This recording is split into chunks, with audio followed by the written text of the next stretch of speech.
महाराष्ट्राचे उपमुख्यमंत्री श्री एकनाथ शिंदे यांनी ठाणे शहरात आई तुळजाभवानी मंदिराच्या 19व्या वर्धापन दिन सोहळ्यामध्ये आपला सहभाग दर्शविला। या दरम्यान त्यांनी उपस्थित नागरिकांशी संवाद साधत आई तुळजाभवानी मंदिराच्या 19व्या वर्धापन दिन सोहळ्यानिमित्त सर्वांना शुभेच्छा दिल्या। खरं म्हणजे आज आई तुळजाभवानी मंदिर याचा 19वा वर्धापन दिन आहे। मी वर्धापन दिनाच्या खूप खूप शुभेच्छा देतो।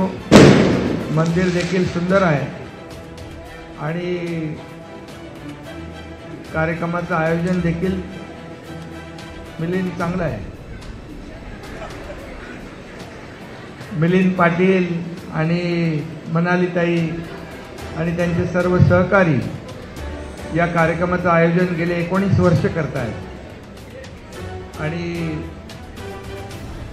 19वा वर्धापन दिन आज आपण साजरा करत आहोत। पहलगाम हल्ल्यानंतर भारतीय सैनिकांनी पाकिस्तानला चोख उत्तर देत जशा प्रकारे धडा शिकविला त्याबद्दल एकनाथ शिंदे यांनी भारतीय सैनिकांचे व पंतप्रधान नरेंद्र मोदी यांचे अभिनंदन केले। उपमुख्यमंत्री म्हणाले की आतापर्यंतच्या इतिहासात पाकिस्तानाला असं चोख उत्तर कधीही मिळालं नव्हतं।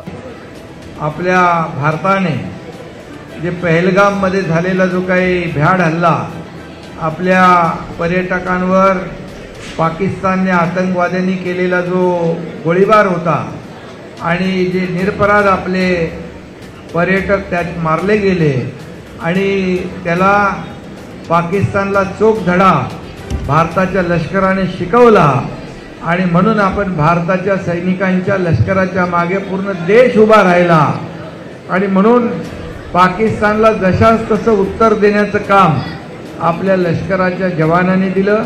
याबद्दल त्यांचं अभिनंदन आपण सगळ्यांनी केलेलंच आहे। मी पुन्हा एकदा अभिनंदन करतो आणि देशाचे प्रधानमंत्री नरेंद्र मोदीजी यांचंही अभिनंदन करतो, कारण आतापर्यंतच्या इतिहासामध्ये असा धडा असं चोख उत्तर कधीच पाकिस्तानला मिळालं होतं का? डॉक्टर श्रीकांत शिंदे हे भारताची बाजू मांडण्यासाठी विदेशात गेलेले आहे। यावर उपमुख्यमंत्री म्हणाले की तुम्ही निवडून दिलेला खासदार आज भारताचे नेतृत्व विदेशात करत आहे, हे आपल्या सर्वांसाठी अभिमानाची बाब आहे। 6 डेलिगेशन 6 शिष्टमंडळ संपूर्ण जगभरात आपल्या भारताची बाजू कशी बरोबर आहे। भारताने एवढं होऊन देखील फक्त अतिरेक्यांचे अड्डेच उद्ध्वस्त केले, कुठल्याही सामान्य नागरिकावर हल्ला केला नाही। पण पाकिस्तानने आतापर्यंत दहशतवादालाच खतपाणी घातलं, दहशतवाद पोसला आणि आपल्यावर अनेक वेळा हल्ले केले आणि म्हणून त्या 6 शिष्टमंडळामध्ये तुम्ही निवडून दिलेला खासदार डॉक्टर श्रीकांत शिंदे नेतृत्व करतोय आपल्या भारताचं। ही आपल्या सगळ्यांसाठी अभिमानाची बाब आहे। पुढे बोलताना उपमुख्यमंत्री म्हणाले की जेव्हा मी मुख्यमंत्री होतो तेव्हा 2.5 वर्ष फक्त विकास केला आणि लाडकी बहीण योजनेसारख्या कल्याणकारी योजना आणल्या। यावेळी उपमुख्यमंत्री एकनाथ शिंदे यांनी लाडकी बहीण योजना हे नेहमी सुरू राहणार याचे आश्वासन दिले की 2.5 वर्ष मी मुख्यमंत्री होतो त्यावेळेस फक्त विकास विकास आणि विकास या राज्याला पुढे नेण्याचं काम आपण केलं।